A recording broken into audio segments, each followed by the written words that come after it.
Hi! Welcome back sa akong video. So, it's been so long sa akong last na video which was katong unboxing sa season's greetings.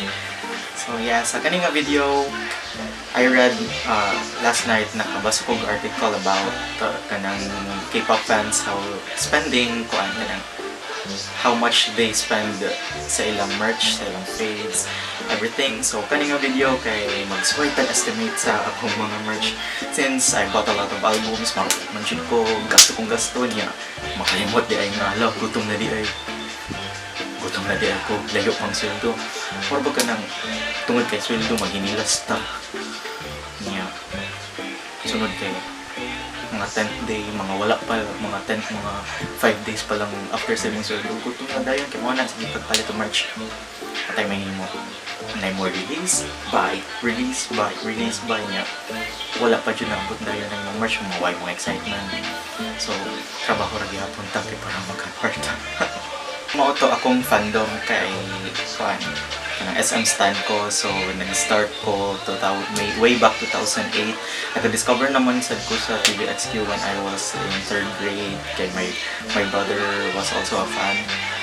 Unya, officially so on ko since 2009, and then Citizen years later niya Rebel Love sa mga SM, like purely I like mga SM groups.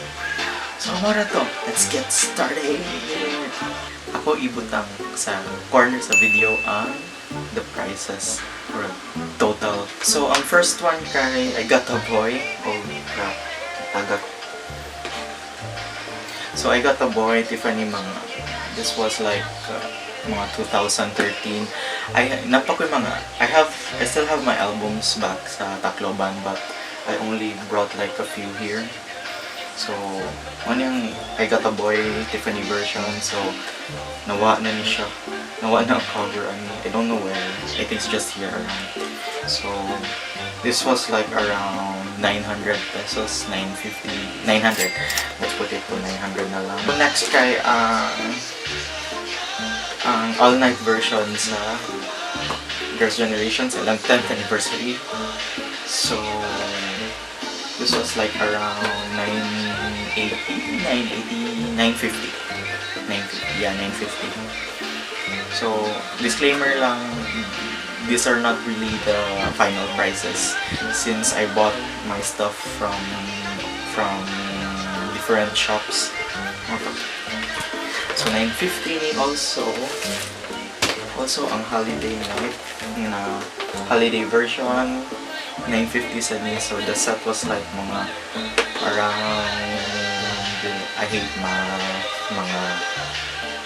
1,900 yung duha. But no, there was a discount sa mga 1,800 na. Album ni Soyeon, Don't Say No. I think mga ano siya, 800? Yeah, 800 pesos. And then, kung maka-notice na anong napang plastic, hindi ko ganahan ma-deteriorate ang edges ani niya. So, ingon pa sila na nag-save the post environment pero wala actually. Not really. I'm not really helping much to the environment. Kaya tungod na nga plastic, no, I just want to have my albums protected. Not really 850. 750, mga 750 like that. So way back in 2016, this was the very first album. The album na na-trigger ko buy albums again. So this is Taeyon's I. I guess I bought this mga 850. I still remember that price kay that the owner sa Katuna shop, it was in an event, and then she was like, uy, 800 na lang ni, 850 na lang ni, i-reserve niya na po kay Aujin, itago pa rin mo. So next kay Tiffany's solo album, I Just Wanna Dance. I bought this around mga 800. I still remember the price. Kay I tried bargaining sa Katuna shop kung okay pa ba i-lower, and she said yes, sure, I will find a way na para ma-cheap. So, gamay raman sa landing by daw ani. So, yeah. This is my bias, Tiffany. And now she's Tiffany Yang. Summer album ni Taeyeon Y. And this was around 800, not really, mga 750, 780. No, so put it 780. As you all know, pero ko first batch sa mga album because I am collecting posters, pero I just post a few posters lang kay I don't want to ruin everything. Di man sa ko ganahan magkalat ko so. Next kay My Voice, the best album ni Taeyeon, Fight Me. Best album ni Taeyeon, My Voice. It came with 2 versions. I Got Love and Fine. Mga 1.7, so ang discount na lang was like mga 1.6 na lang. So they're still also in plastic. I really love this one, especially this part. Next kay ang My Voice. Ang My Voice album sa duha the Scam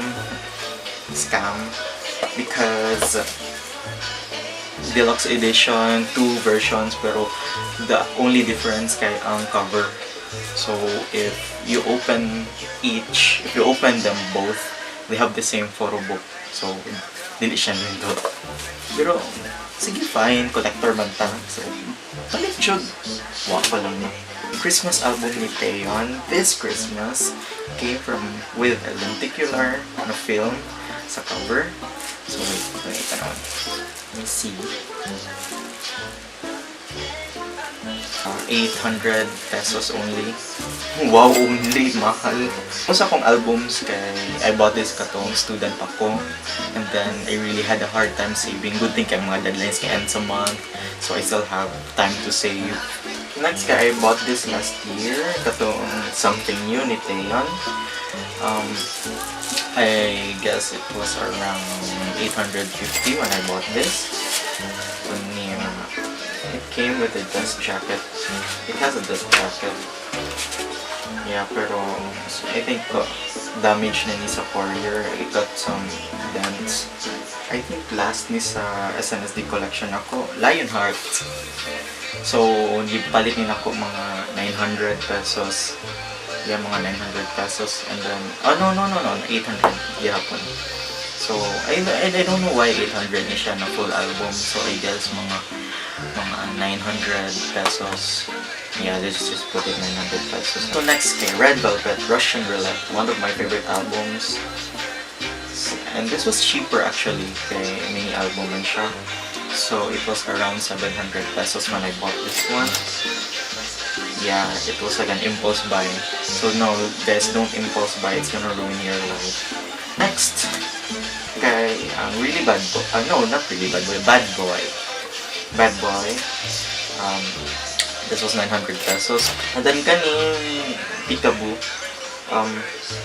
My cousin bought this one as a gift to me. Mga when she attended KCON LA. So she said daw na $20 na lang ni daw kay sale, kay lang murag last day sale daw sa KCON. So wapa ko na human actually. So wapa ko naman sa SNSD.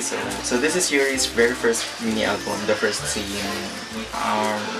890 pesos. I still remember that. Yeah, it's also my favorite, one of my favorite albums. So let's go now with NCT. So Moni, NCT Dream. We go up. This was very cheap, mga I think mga 700. No, 690. So 690 ni siya. Wow, very cheap. And then the very first album nila, NCT Dream, because it only had like 5 songs. So mga, I guess, first and last is like around 680 lang. The Cherry Bomb, this is pretty much, this is kind of funny. So this is around 680. This was actually cheap. So I bought 5. So that's times 5. Because I was after sa katong sa first batch sa albums na ni makapag Polaroid. So I was very much hopeful. Pero later on I didn't get any, but instead I got like 3 Johnny photo cards which I traded na later on. This is NCT 127's very debut album katong Fire Truck. It's kinda dirty na. This timing. And then kung ano siya, it's around 750, 700, yeah, 750, like that. It was like very small. So, mura kong nasayang ang gamay kay it's kinda small. But it's okay, it's NCT, fave na ako. Air First Pino. That's sa OGG. This was around 980, 950, 980, yeah. And then this is very small, knowing it's just like Kino technology. So you just plug it in your phone. And then next guy, We Young by NCT Dream. This was also cheap, mga 750. This one guy, Limitless. There were 3 versions of Limitless, so I bought all. And then each costs like 900. Mismo, like 900 jud siya. So yeah, good thing that shop accepted down payments. And then I didn't have the poster for this one, so nag-buy pa ko poster, which was 200 pesos. Also, sorry, my first and last 250 pesos. The next guy, Empathy. So this is the dream and then the reality version. Many people were so confused kung asa ang dream and reality. So sa akong interpretation, this is the dream version because the gradient. I didn't have also the poster for this one. It was nabutang namin sa batch 2. So nag-buy na lang ko sa other shop, so mga 200 sa 2. Around 950 pesos as well. So last sa albums kay Regular Irregular. So sa kato na shop that I bought this one from was I think it costed like mga 790 pesos, let's say 800 pesos for each. So nabutang na lang na ang bundle is 1.5. But while waiting for this one, my friends went to Korea. And then nagpapalit na sa ko ani. So ang gasto nila dito was like 1.8, so mabutang siya na 900 pesos each. And then dili na siya bundle with posters pa. Kaya na timing na pag ato nila sa Korea, kay mga days after pa sa release ani. Napakoy, I actually have regulate albums on the way pa. And then it's been months na dyan, wala pa siya nabot. So I bought 5 because different ang covers. And then I bought another one sa batch 2. So let's say ang katong regulate kay mga 780 pesos each, that's times 5. And then sa batch 2 kay mga 800 pesos na lang, 850, something like that. So let's proceed sa other merch. So first kay kaning Season's Greetings 2018. And then this is very heavy. And this one costs 2,200. I still remember the price. The next is the 2019 na SG. So this is around 2,400 pesos. And this is the most practical ang iyan inside. So if you want to watch my unboxing of this video, the very noisy unboxing video, just click the one below. And also, I forgot to make kanang more clean versions akong unboxing, so wala jud siya. Next kay ang one special one day sa NCT 127. This was part sa ilang official merch sa ilang Japan concert. And then Japanese albums, Japanese merchandise are quite more they're like more expensive than the Korean merch. This costs around 2,600 pesos. Yeah. Next, Chain. This is the very first Japanese album na akong nabay sa NCT. Actually, this is their debut album sa Japan. Oh, nag-click siya. So, nag-cost ni siya around 2,400 pesos. It's quite expensive, sad. Yeah. The Japanese albums, just expect them to be very expensive na judaan. Next is the light stick. My light stick. I've never gone to a concert pa. Never went to any cons na ang NCT 127 sa Manila, wala ko kadto. Then also pag March NCT Dream. God, I'm sweating. Also, by the way, yeah. This one cost 2,300 pesos. Naputol ang video. Thank you so much. Mo to 2,300 pesos ni siya. Don't worry, you can buy more. The question is, nganong wala ko sa katong wisdom tooth bomb sa SNSD? I said, sa akong ko think kay, I don't know, like ang ganahan ko mo gastog over 2,000 pesos pero di ko ganahan mo palit og light stick sa SNSD, which is very sayang and very disgraceful to my own fandom. Disgraceful siya.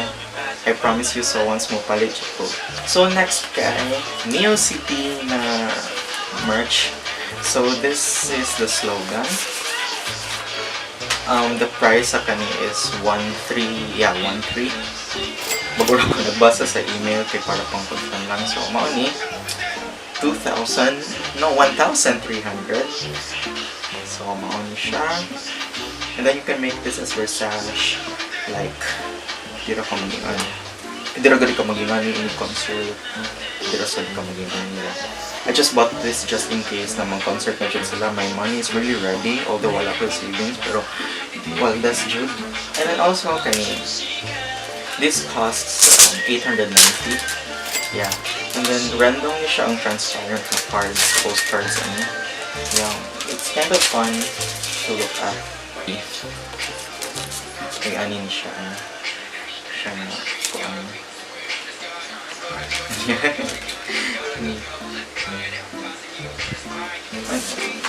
also the cards, I didn't make a video for this one, so money siya, one yung inside, yeah. Wala rin win-win sayang. Lastly, we go sa mga photo cards. I don't know, like I did not really spend much on this one, pero kung when I get desperate, maabot na siya na kailangan din natin ang kaliton. Makara ipakita ang katong napalit na kong photo card. So first kay Doyong na fan party, I had to fight with other citizens just to buy this one. So this costs 500 pesos. Yeah, okay, it's very rare.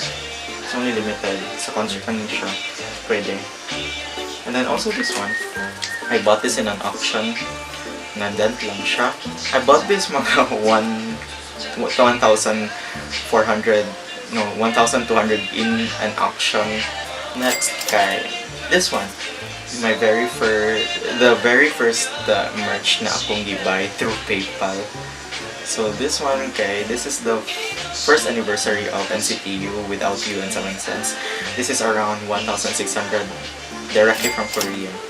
And also kaning Jongwoo na set per photo card was around 400 pesos. So I got this both for 400 pesos only.